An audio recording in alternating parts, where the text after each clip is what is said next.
Greetings and welcome to Unit 1, Section 2C, Part 1, Early Indian History. In this part, we'll be covering the geography of both historical India and arguably India today, the Aryan invasions and the subsequent development of the Vedic religion, and Hinduism, the dominant religion of the nation of India today.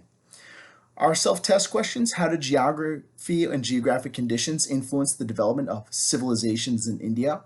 Basically, what we'll be covering mostly in this section.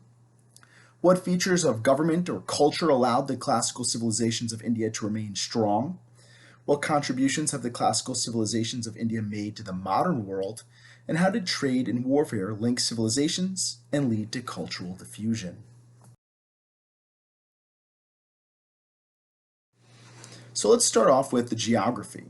India is part of a subcontinent, frequently called the subcontinent, in southern Asia. So it's part of technically the Asian continent, but it's so large and it actually was formed by its own plate tectonics that we call it a subcontinent. And if you had divided it off from Asia, it'd be the second largest continent in the world just by human population today. So there's tons of people crammed in here as well. To the north and west, there is a massive Thar desert over kind of in this region. And as we know, deserts are relatively inhospitable to human habitation. They are, in fact, deserts because they lack average annual rainfall or average annual precipitation. And it's massive. So there's this massive area in India where they cannot really grow crops. It is, for all intents and purposes, kind of useless land. So that's definitely a downside. It does not help feed their large population. And it also serves to isolate India. Now, the benefit is it isolates it from war. It makes it very difficult to invade through here and get over this desert, 100,000 square miles. So not too many armies are really capable of that. Really, just a couple in all of human history make it through this to effectively invade India. It does, however, make trade very challenging and cultural diffusion very limited. So India beneficially gets to develop their own culture, but negatively do not get lots and lots of cultural diffusion easily, sometimes maybe not benefiting from the technological innovations of other civilizations until centuries later. India is also separated from the rest of Asia by the Himalaya Mountains. Please star that. This is arguably the largest mountain range in the world. It includes Mount Everest, of course, which is kind of one of the more famous mountains in all of the world. These mountains also, like the desert, limited contact with other civilizations. Positive, made it difficult to invade. Negative, so downside, this is obviously a positive. Downside, it limits cultural diffusion to India. It also can make trade difficult. You're not really trading goods over these mountains. They're just far too large. And of course, the negative would be it limits population growth in these areas because you can't easily grow crops in the mountains. And in this height, you just cannot grow crops at all. In the lower kind of foothills of the Himalaya Mountains, there is some terracing. They do some rice terracing. But these mountain ranges this high up, you're not really farming anything. The only way really through these mountain ranges is the Khyber Pass. So impact of geography. All of this is impact of geography, of course. But it's basically this kind of narrow, winding series of valleys that wind their way through all these mountain ranges and also can potentially provide a path through the desert as well. So when India does get invaded or generally traded through, it happens through this Khyber Pass. That's the main pathway. And to this day, right now there's a massive highway system that exists and is currently being expanded upon by both the Indian and the Pakistani governments, as well as contributions from China, because this is the main way you're getting through this area.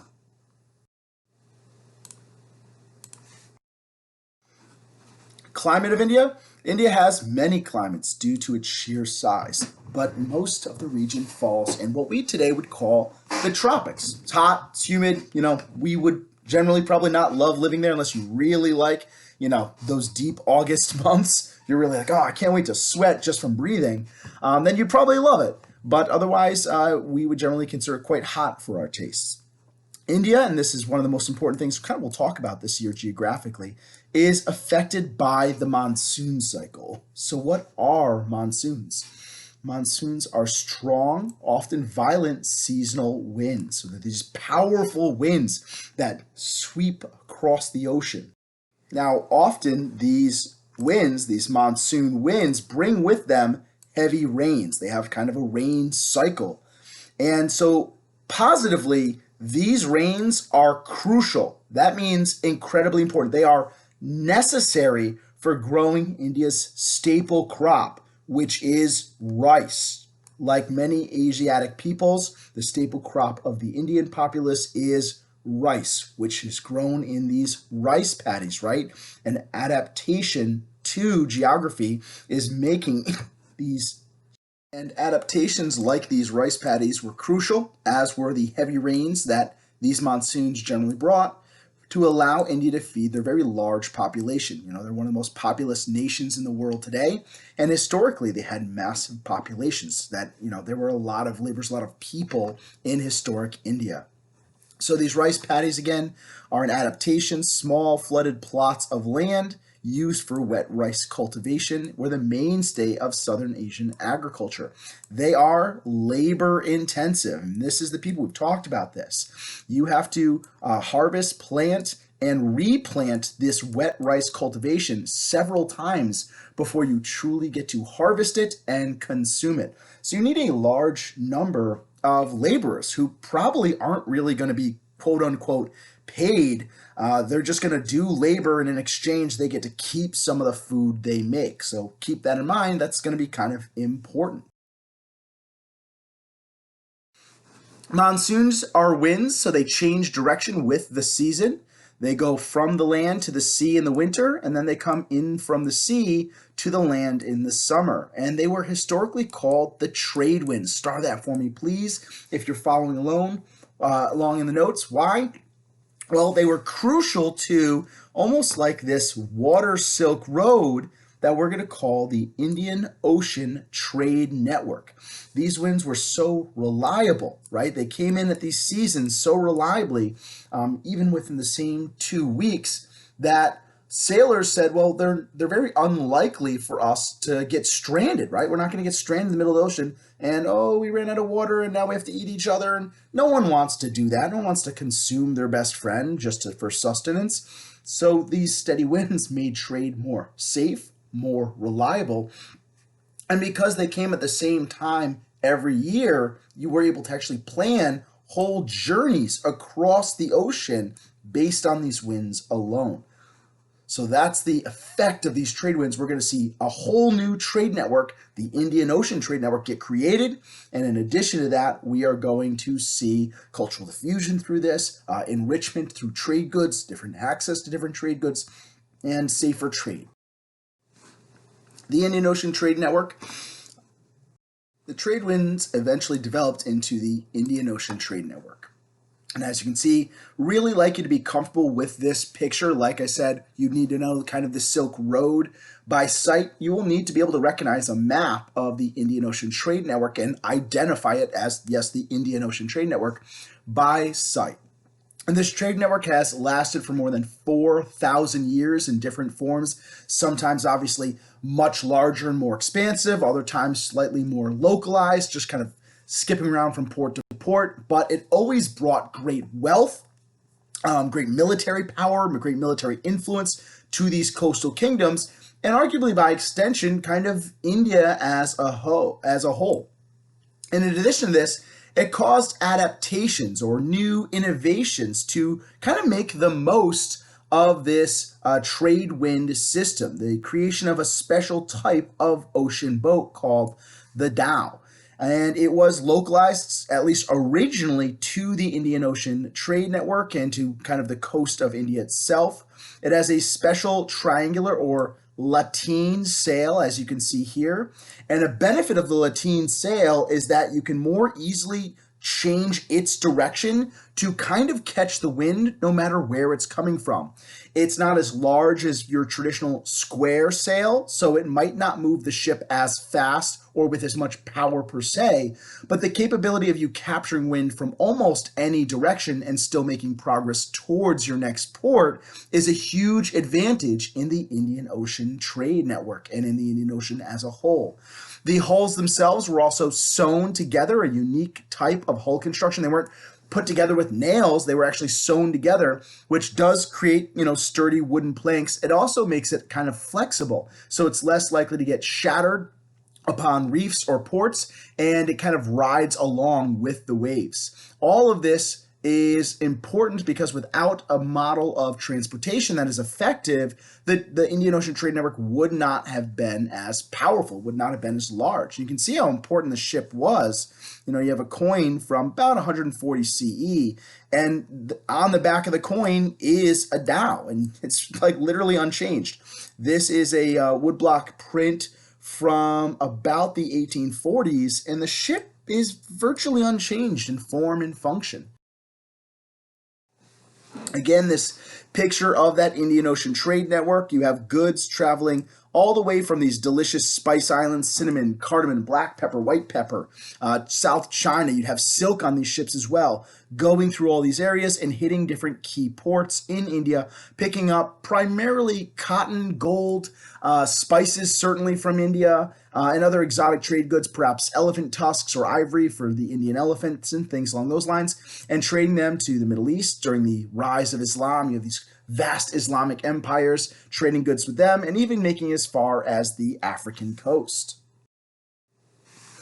And you have your main goods here. Again, very comfortable with this. I'm not going to say try and memorize these trade lists, but it's pretty important. So you have, cloth, yarn, silk, indigo, pepper. Indigo is a very vibrant blue dye that the Indians kind of were really good at making, and it creates very beautiful blue tones and hues, as well as with some additives, kind of purple as well. China's selling porcelain, tea, sugar, of course, silk, their big deal, precious metals, which is basically gold and silver, as well as some of the bronze casting. And they're getting spices, luxury products, and cloth, specifically cotton in exchange. You have Japan in on this. You have all those spices from the Spice Islands. So all of these products create wealth because trade itself creates wealth. Negative effects of the monsoons. Well, oh my God, the monsoons are giving them food through the rice and through the rains. They're giving them this reliable access to cultural diffusion and trade through the trade winds in the Indian Ocean Trade Network. These things are, they're a home run. How can they be bad?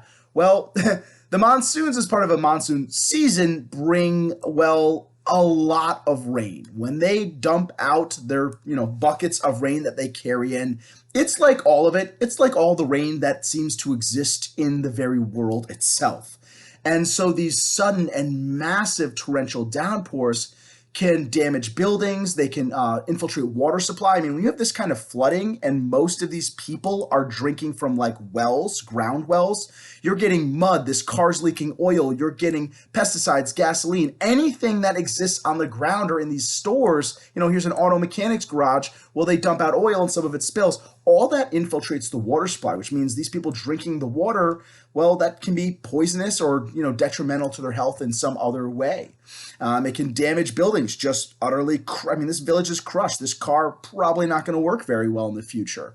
And it can also destroy crops. While it's necessary for crops, if it floods those rice paddies, it can actually kill the rice as well. It can wipe out their irrigation systems. They build an irrigation canal, but this water is moving so fast and so furious that it just tears the walls of the irrigation canal away, and then you have even more flooding, so very dangerous.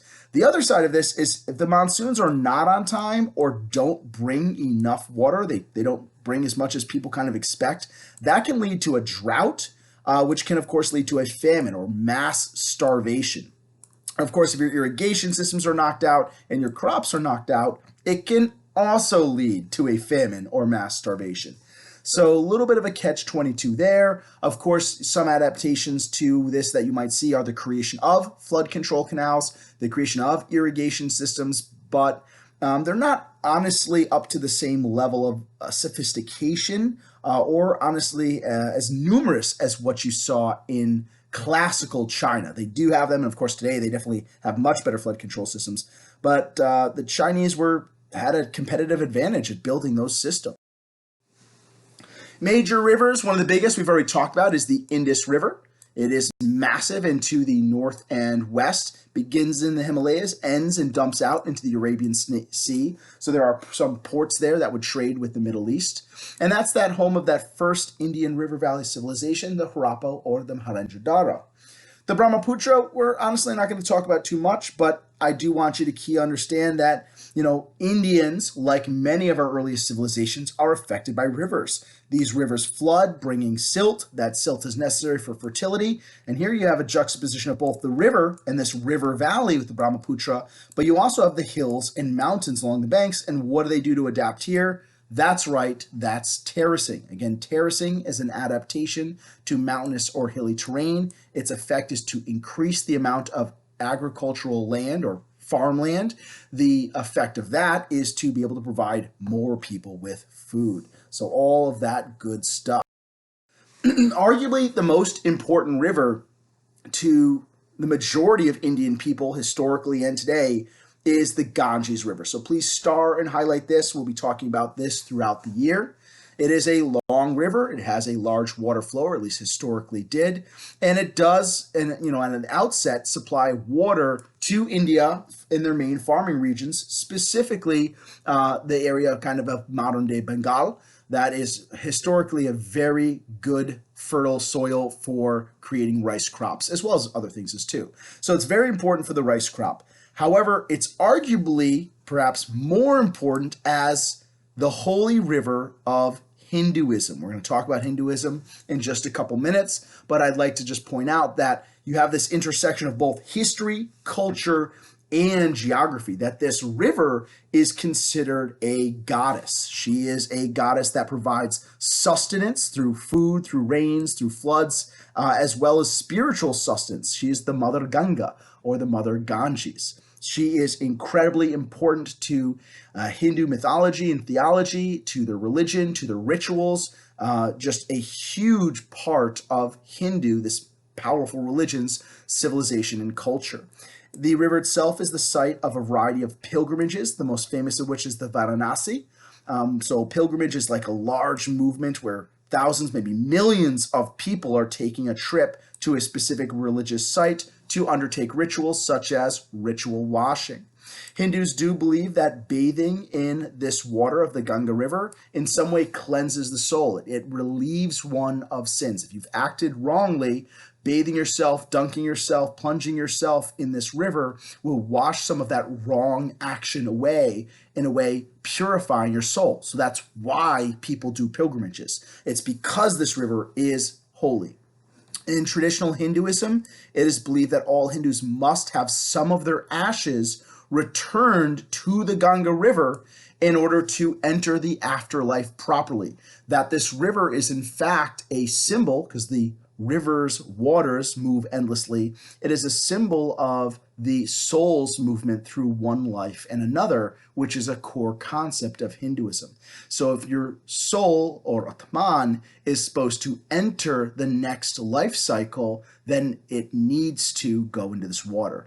Typically what that does is you see cremations are part of Hinduism, the burning ritualistically of a dead person's body, and then a small amount of those ashes are brought to the Ganga River, and I don't want to say dumped, so I'll say delivered to the river to complete the cycle of souls.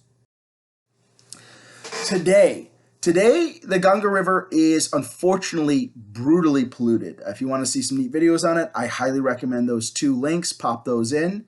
One thing that has led to this pollution is industrial factories. They don't really have laws on the books to say you can't dump vicious chemicals, poisonous chemicals into the river.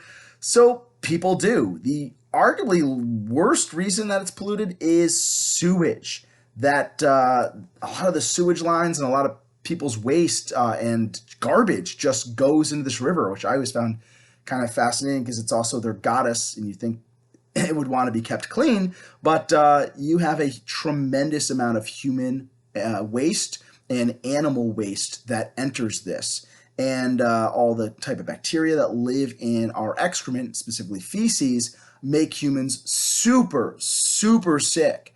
Specifically, cholera is one that just still wipes out thousands of Indians each year. So the people living along the ghettos along here, or the kind of mass tent cities along here, and even people that just bathe or get their water from wells near here get sick.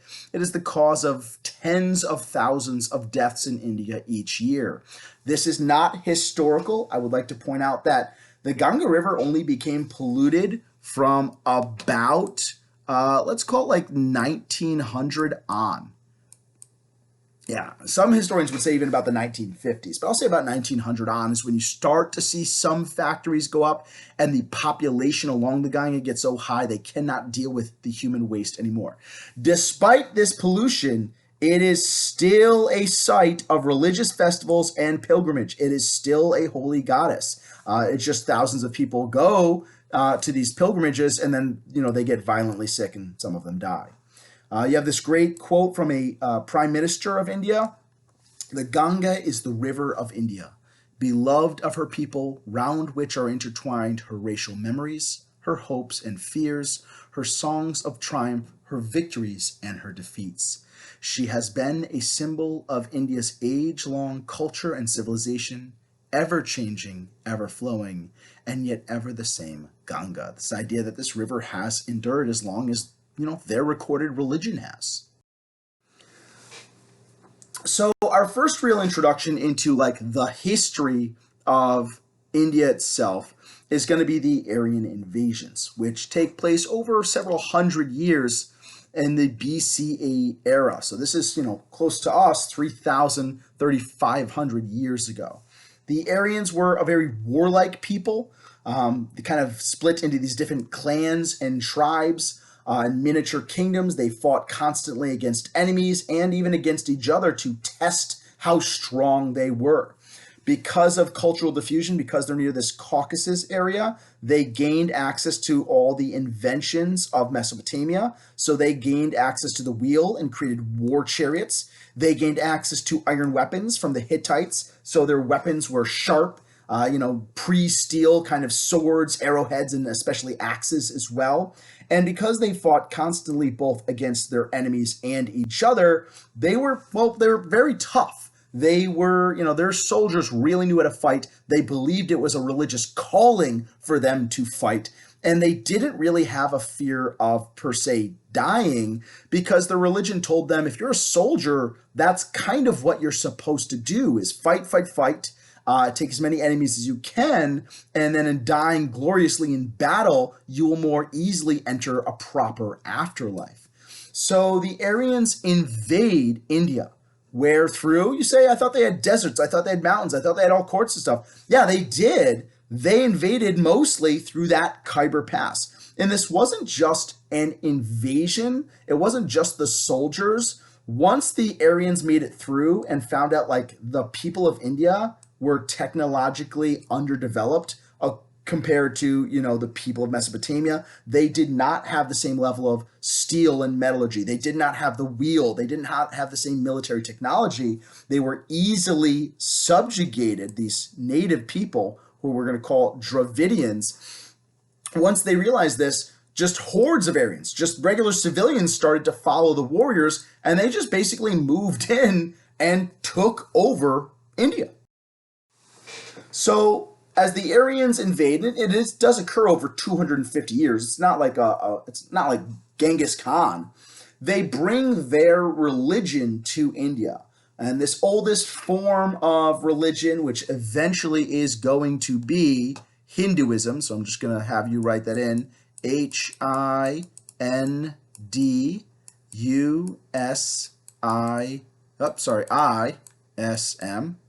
That's Hinduism. They are going to bring this Vedic religion. Why do they call it the Vedic religion? Well, because it's based on the Vedas. This is the Aryans' holy text. It is still a holy text of Hinduism today as well. The Vedas themselves are not so much like the Bible or necessarily the Quran or other texts you might think of. They're poems about the gods and early humans, and they're hymns to the gods. They're songs of worship and praise to these early gods. And yes, I said gods. Lowercase g, we're talking about a polytheistic civilization, a polytheistic religion. They believe in a host of gods. And that gets very, very complicated, which we can talk about very briefly. But let's just say they're polytheistic. The leaders of this Vedic faith were called Brahmas, and they are priests. And the Aryans as a people had a caste system. If you're like, Mr. Campbell, that sounds like class system, that's because you're not wrong. A caste system is, in fact, a type of class system. We consider them, maybe when we say caste, very, very rigid. That might be a word to encapsulate the idea of a difference between caste and class. Maybe there's some mobility in a class system. In a caste system, there's very little social mobility. That one's social position, one's role in society, their job, where they live, who they can marry, everything would be based on one's caste, which is based on birth. If you're born into a caste, you are going to live your entire life there, and you are going to die there. Your children will be born in that caste. They will live and die there. You cannot change your caste within your lifetime. We'll get to that in a little bit. According to the earliest Vedic texts, the original castes were the Brahmins, or the priests and scholars, the Kshatriyas, which were the rulers and the soldiers, that warrior caste, and the Vaisyas, or the herders, farmers, merchants, and artisans, so kind of everyone else. We'll see this caste system change, so I don't want you to burn this one into your brain. We have others that I feel are more representative of concepts that are important throughout the year. Now, the Aryans were different ethnically. They were taller, they had lighter colored skin, they spoke obviously a different language than the native Dravidians. They had lighter colored eyes, typically green, gray, some blue, mostly green and gray. And as they invade and conquer the Dravidians, conquer these native people, they're going to impose their caste system, which we're going to call the Varnas, on them. And they automatically make the Dravidians lower caste. And the Dravidians were kind of easy to tell who's who. These are people from modern India who have more, quote unquote, of this Aryan blood. The Dravidians were darker skinned than the Aryans. They typically have brown eyes. They don't have the same variance in eye color. And so they forced this religion, but in staying in India for hundreds, then thousands of years, the Aryan religion, this Vedic faith, and the Dravidian cultures and religion kind of mixed together and eventually become what we call Hinduism.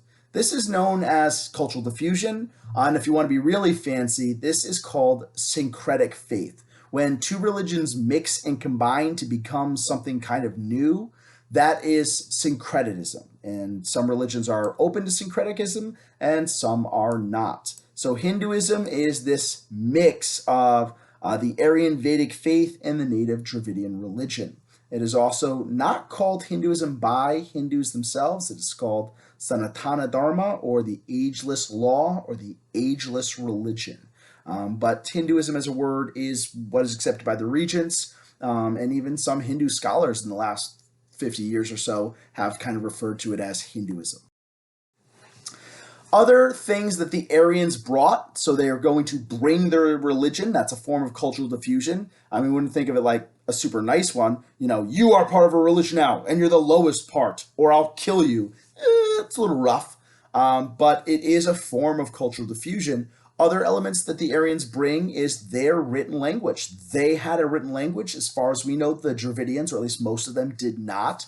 This language is Sanskrit. I would expect that you know that Sanskrit is the language of the Vedas and of Hinduism. They obviously bring their holy texts, which is a guide to life, right? Like all things are. And they bring the Varnas. They bring this very idea of this strict caste system. And what this did is everyone in this Aryan culture, this early Vedic India, had a place. And that place was dictated by their birth. It gave them social structure, marriage relations, and jobs, all of it based on birth. How many farmers do you have?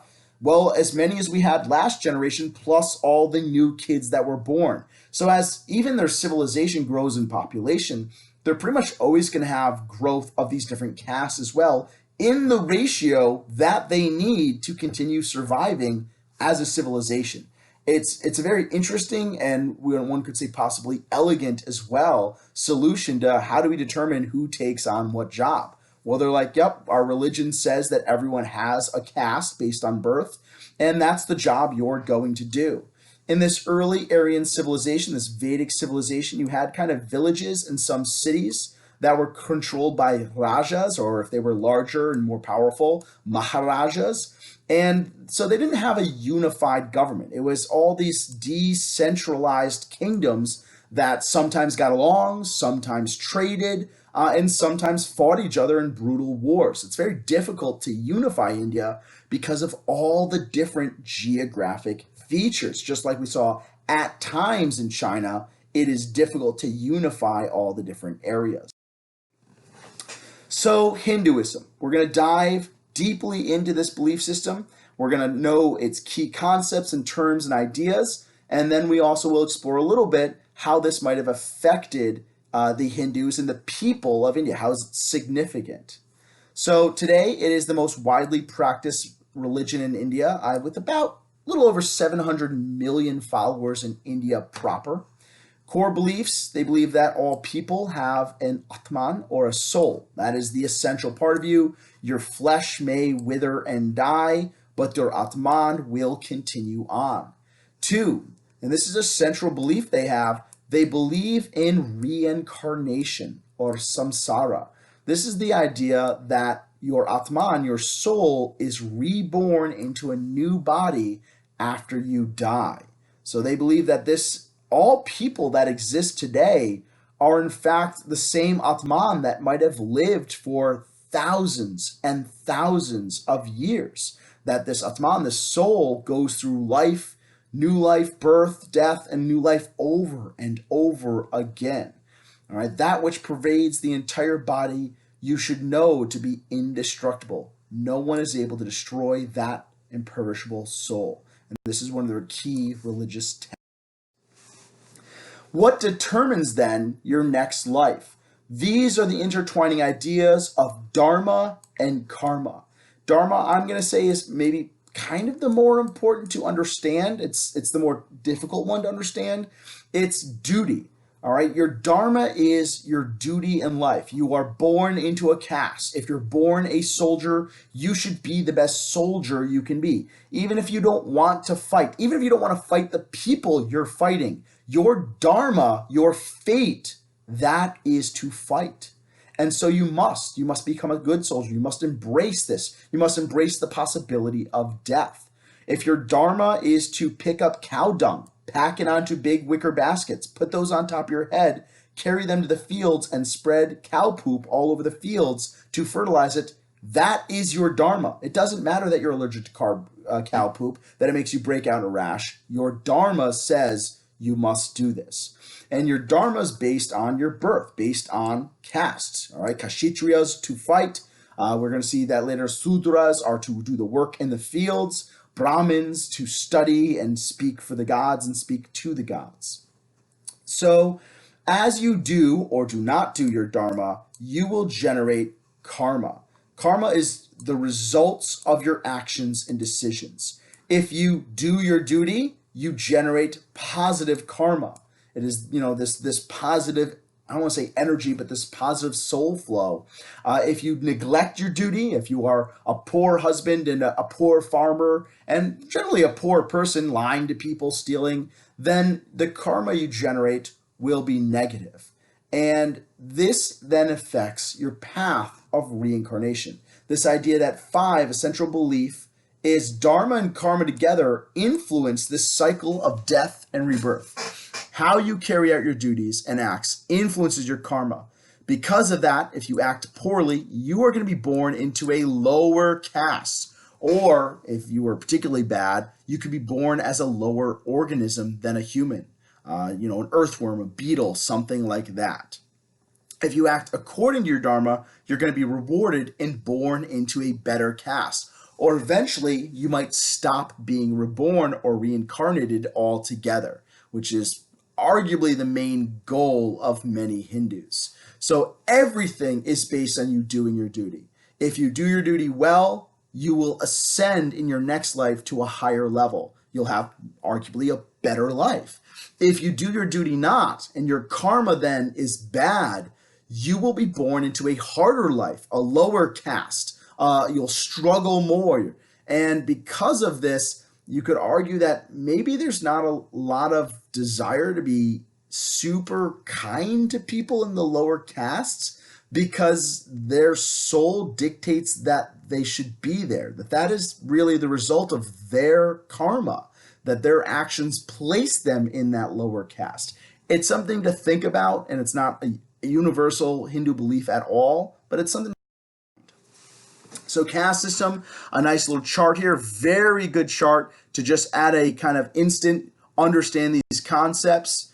In this life, a person is born into a caste. If they're good and they obey the caste rules and they do their duty, they'll be born in the next life into a higher caste. If they're bad, if they break caste rules or neglect their dharma, they're born into a lower caste. And these are those different main castes. Brahmins at the top, Kshatriyas are the soldiers and princes and rulers, Vaisyas, merchants, and also like laborers and artisans. Sudras become farmers and untouchables at the bottom, or the Dalits, and we'll talk about them later. So this is the simple idea. Now, it's not always quite as easy as this. Within castes, there are more castes, like castes within castes. Also, like Hinduism believes that being born female is a lesser reincarnation than being born male. So if you're female and you do your duty and you're an excellent wife and you're an excellent dutiful daughter, your next reincarnation might be as a boy in the same caste,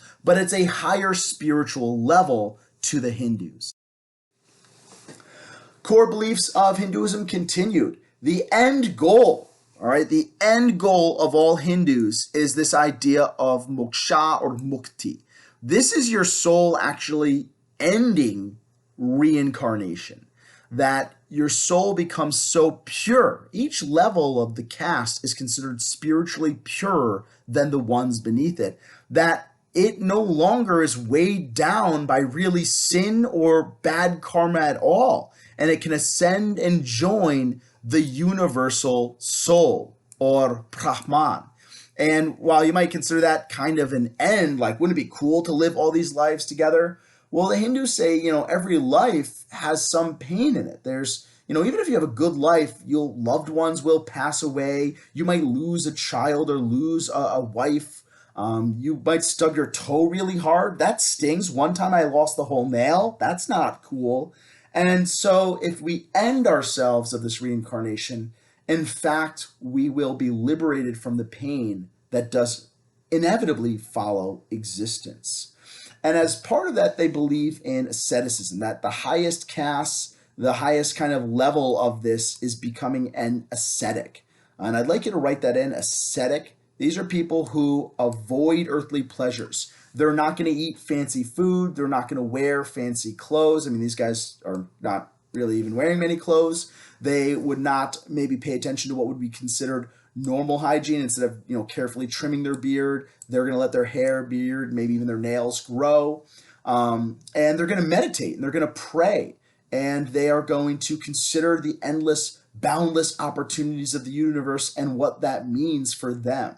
And this is a common thing we're going to see in various belief systems, and especially religions, that people believe that by not engaging in physical relations with members of the opposite or same sex, or in any way really allowing themselves to feel the bounty and pleasures of the earth, that they become closer to that which is not of the earth, heaven or the afterlife in some way. Hindus are polytheistic. They have a pantheon of many, many, many gods. The big three, Brahma, the creator, which is kind of like the original voice of Brahman, the great universal soul. Shiva, the destroyer, also Shiva the dancer, just want to point that out. And Vishnu, the sustainer and the provider. So a creator, a sustainer that sustains the soul through its journeys, and a destroyer that must destroy the universe so that it can be remade anew. Other core beliefs are, of course, their holy texts. Like all religions, they have one. The main one, of course, are the Vedas, those hymns and poems to the gods. But I'd like you to put a star next to this one. This is the Upanishads. The Upanishads explain the relationship between the gods and humans. The Vedas are kind of difficult to understand. They're very esoteric parables, stories, and songs. So the Upanishads break them down. They're like, all right, here's the song lyric to the gods. Here's what it means to you. Like, this is how you should act based on this. So all of these holy texts, as well as the Ramayana, the Mahabharata, and the Bhagavad Gita, all of these are acting as a guide to living, that they tell Hindus the righteous path, right? There is a path of joy and a path of pleasure. Pondering on them, the wise man chooses joy. The fool takes the path of pleasure. And that's that idea of making the right decision that will bring you towards joy and true happiness, and not the temporary path of pleasure. Don't eat 2 gallons of your favorite ice cream. That's a path of pleasure, not a path of joy into how you will live your life. These are other major Hindu gods. Some of you might have heard of. Of course, one of the most famous ones is Lord Ganesha, the elephant-handed god. Durga is another powerful one. Durga is a demon fighter. Literally in this picture, bam, beheading demons. Who's a protector goddess, also a goddess of wealth, ensuring that people become very wealthy. Rama supposedly was a prince who ascended to becoming a god through his spiritual purity. So all these different gods and goddesses that people pray to for various protection, various elements. Arguably one of the most important core beliefs, at least if we're looking at historical relationships and how Hinduism has affected Hindus and affected the people of India, is the caste system. It creates a layered class system. You have society, it is going to be strictly organized along this caste. The caste then is determined by birth, which in their religion is determined by karma and reincarnation, right? These people are here because they are not spiritually pure enough to ascend to this level, and then someday to ascend to equality with Brahman. So a low caste to these people was historically a sign of spiritual impurity, which is why the lowest caste were called untouchables.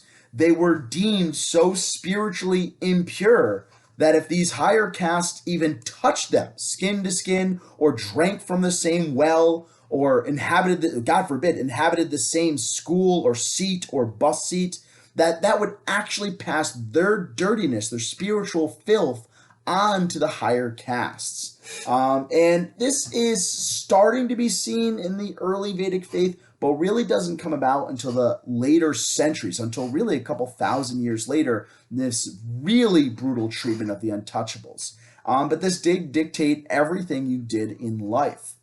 It expanded on the Aryans as they grouped the bulk of the Dravidians, the native people, into these lower castes. They're like, yeah, you're the people we conquered. This is kind of where you sit.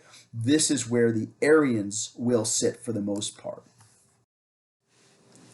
Negatives of this caste system: low social mobility, pretty much no social mobility. You are born into a caste, that is where you will live, die, your children, etc. And we do think that possibly early on it had some racial motives, that these Aryan invaders specifically picked, basically said the people of darker colored skin, that they in fact were the lower caste, the Dalits or untouchables, and the Sudras and the laborers, while they themselves, the lighter skinned of lighter eyed people, that they were the Brahmins, the Kshitras, etc. So you don't necessarily have this in your notes, but I think it's a pretty good cheat sheet to help you understand it. You're welcome to write it in. You do not have to. I'm probably not going to stay on the slide long enough now for you to write it in. So I do apologize it's not in there, but it's a way to look at the impact or significance of Hinduism, how this directly impacted the Hindu people.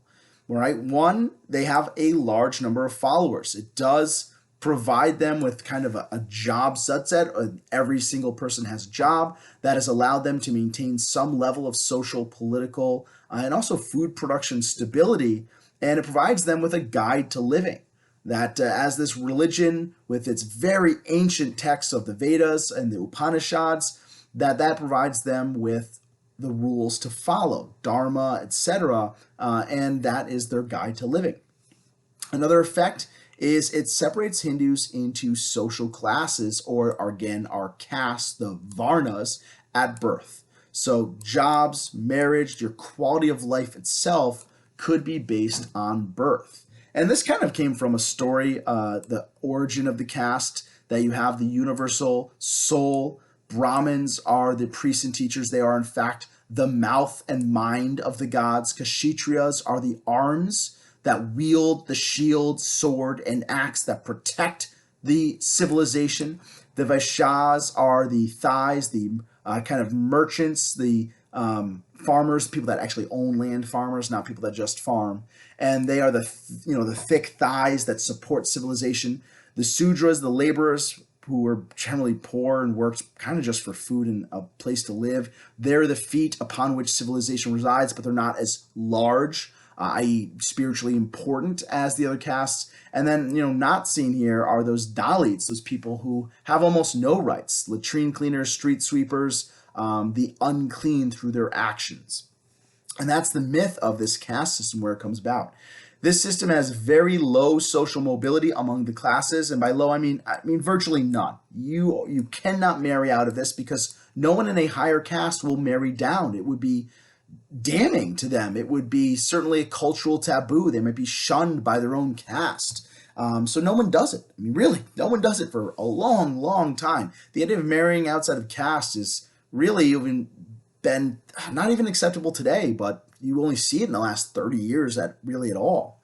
And it leads to inequality, right? We're talking about our enduring issues. You have pretty aggressive inequality and inequity of rights. The higher castes always have more rights. They certainly have more opportunities because there are more jobs and higher paying jobs available. You do set up a patriarchy with Hinduism. Females are seen as a spiritually less pure version of the Atman, of the soul, than a male, and that can lead to things today like perhaps higher domestic violence incidents or domestic disturbance incidences, lower literacy rates for girls, lower education rates for girls, and that's because they're seen as inferior. That those are things that's the woman's place, so that's a negative as well. Positive. Generally, Hindus are tolerant of other religions. They're not really aggressively trying to spread their faith, but in the last couple hundred years, you do have a lot of issues and violence specific between Muslims and Hindus, and we're going to get to some of the causes of this later this year. Muslim empires, some of them invaded India, conquered it, ruled it for a while, and that creates kind of a lot of contact and friction between the Hindus and between the Muslims. And another effect is the continuation of these large pilgrimages, that yearly there are these huge festivals, these huge pilgrimages where millions of Indians make their way to the Mother Ganga, to specific ritual and holy sites and cities to undergo ritual purification, as well as the idea that all devout Hindus should try and be cremated and their bodies introduced as well. This is where we're going to end our slide. This is just a minority sect, a different part of a religion of Hinduism. It's called Jainism. The main reason I want to bring it up is because it develops this concept known as ahisma, the avoidance of doing any harm. Ahisma says that the idea of the Atman, or soul, is actually universal. Not just humans, but all living things have a soul. And by living, they meant animals. They didn't really consider plants living per se. And so in ahisma, you have the desire to not do any pain or harm to anyone. And what that means is they are typically vegetarians, and they're typically people who will not engage in any type of war or violence or anything of that like. They typically are ascetics, so they're going to, again, avoid earthly pleasures, and celibates, which means typically the Jainists aren't really capable of producing more Jainists because they, generally don't have children. But this idea of ahisma will be becoming widely embraced by some elements of the Hindus, and it will certainly influence our next belief system that we're going to learn about in India, which will be Buddhism. Thank you for joining me, and hope to see you in class.